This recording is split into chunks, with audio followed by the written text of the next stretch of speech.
If you're a fan of the Twilight movies, you might think that Kristen Stewart, Robert Pattinson, and Taylor Lautner were all perfect in their parts, but the franchise almost had a completely different cast. Keep watching to discover the alternate world Bellas, Edwards, and Jacobs.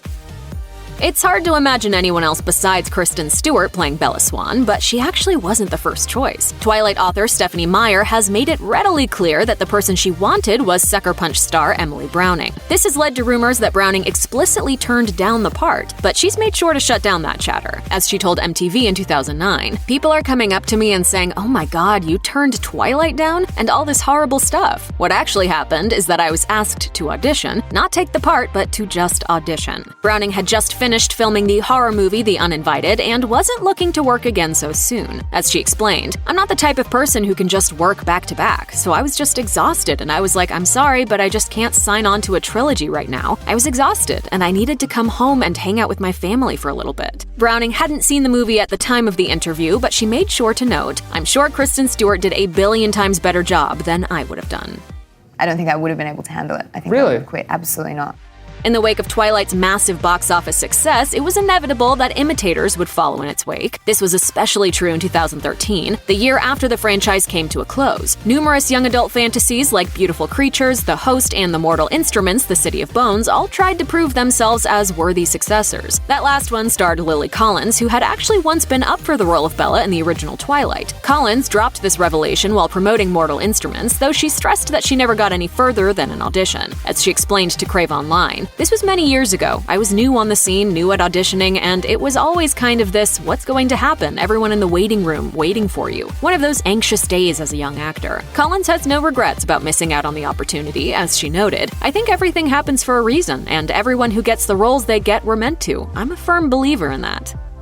Ben Barnes landed his first major big-screen acting gig as the title character in 2008's The Chronicles of Narnia, Prince Caspian. And he could have followed that up with an even bigger fantasy franchise role, as he auditioned for the part of Edward Cullen for the first Twilight. Alas, the producers apparently weren't very keen on casting someone who was already established in another big film series, or someone who was well into his adult years. As Barnes revealed to The Examiner in 2010, "There were quite a few auditions. I was the first person they kind of approached about it. It was alright, but then there were two things. First off, they didn't want to mix Narnia and Twilight. I think it's dangerous to mix characters from franchises while you're doing one. And secondly, I'd still be shooting at age 30 playing 17, and nobody wants to see that. That would be kind of sad." Despite things starting out so promisingly, this marked the end of Barnes's time in the Twilight world before it even began, which left him free to play Prince Caspian once again in 2010's The Voyage of the Dawn Treader.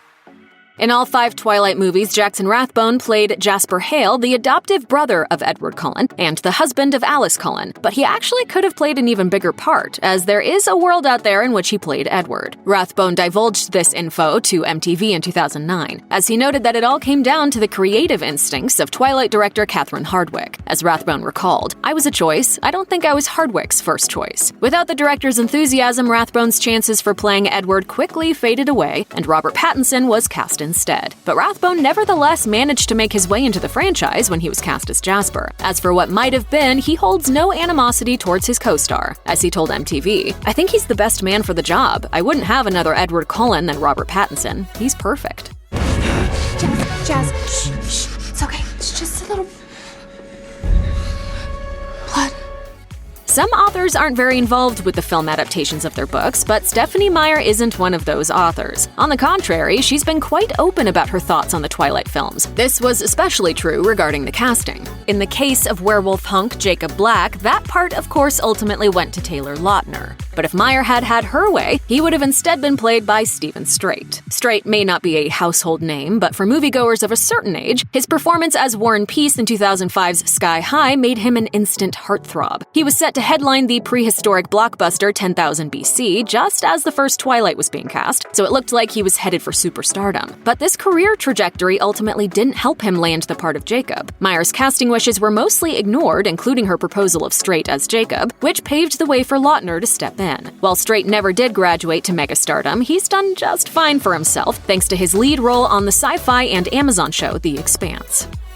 In November 2018, Anna Kendrick made headlines when she suddenly recalled her time hanging out with vampires and werewolves, as she amusingly tweeted, "Holy shit, I just remembered I was in Twilight." Though it may have seemingly slipped Kendrick's mind up until that point, she actually did have a significant part in the franchise as Bella's classmate Jessica Stanley. It was also a part that another actor vividly remembers auditioning for. Kristen Serratos ended up instead playing Angela, another classmate of Bella's, but she had actually auditioned for Jessica. As she revealed to MTV News in 2008, "I initially went in for Jessica, I did the auditions, and I got called in a couple times for Jessica." While Kendrick ended up getting that part instead, Serratos wasn't entirely disappointed. As she noted, "Reading the books, I fell totally in love with Angela. So when they said I was going to have the opportunity to audition for Angela, I really took advantage. I remember walking out of the room and being like, okay, this is it." It may not have been the original plan, but Serratos ultimately managed to find her place in the Twilight franchise, even if it meant having to face some rejection at first.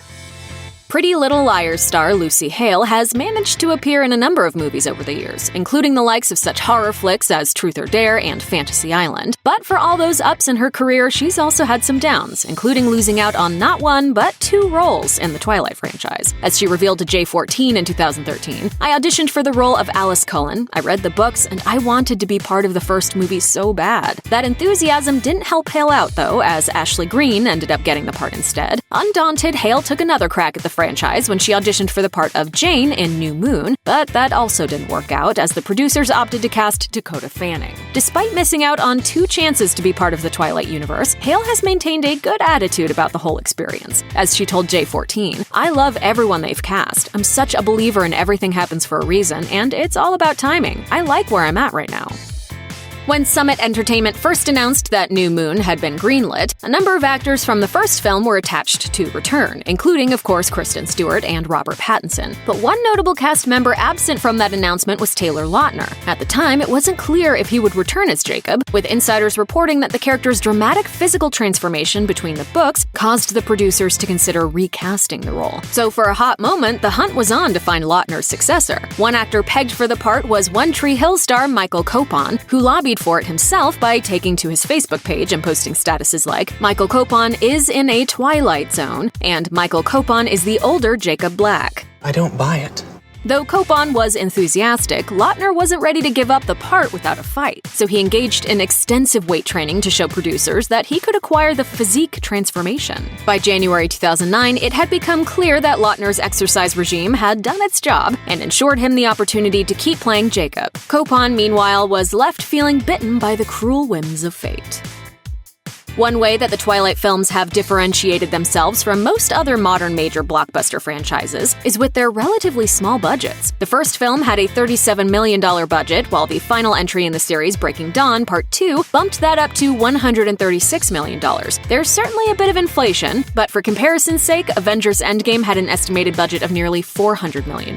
One way that Twilight has kept costs down is by casting mostly relatively unknown stars. But at one point, the series could have utilized a very well-known Oscar-nominated actor in the form of John C. Reilly, as he was considered for the role of Charlie Swan, Bella's father. That idea came directly from Stephenie Meyer herself, who posted on her website that Reilly was her dream pick for the role. Alas, her ambitious choice never materialized, and there's no evidence that Twilight distributor Summit Entertainment ever approached Reilly for the part. Instead, it ended up going to Billy Burke. Interestingly enough, this isn't the only major young adult role that slipped through Reilly's fingers, as he was offered the part of Haymitch in The Hunger Games, a role that eventually went to Woody Harrelson. We'll never know for sure if Reilly would have been able to utilize his talents to their fullest extent in the Twilight movies, but considering his track record for consistently impressing moviegoers, we're pretty certain it's something we would have wanted to check out. To your house. Over the course of his career, Channing Tatum has demonstrated some impressive versatility. He was an old-school song and dance man in Hail Caesar, he displayed his knack for comedy in 21 Jump Street and Logan Lucky, and he showed off his skills for pleasing the ladies in the Magic Mike movies. But we've yet to see how he would fare squaring off against vampires and werewolves, although it's not hard to imagine a world where that could have happened. Tatum was reportedly on the radar of the Twilight team, particularly screenwriter Melissa Rosenberg, as he was her first choice to play the vampire Reilly in the third third film, Eclipse. As she explained, there's a very big battle at the end with Reilly, and I think Channing would do that so well. And there are some complexities to that character. He really is tragic. He has to break your heart a little bit at the end. Channing could do that beautifully. Despite Rosenberg's wishes, Tatum never did make his way into the Twilight universe. Instead, the part went to Xavier Samuel, thus depriving moviegoers of their God-given right to see what Magic Mike would look like with bloody fangs. Check out one of our newest videos right here. Plus, even more Nicki Swift videos about your favorite stuff are coming soon. Subscribe to our YouTube channel and hit the bell so you don't miss a single one.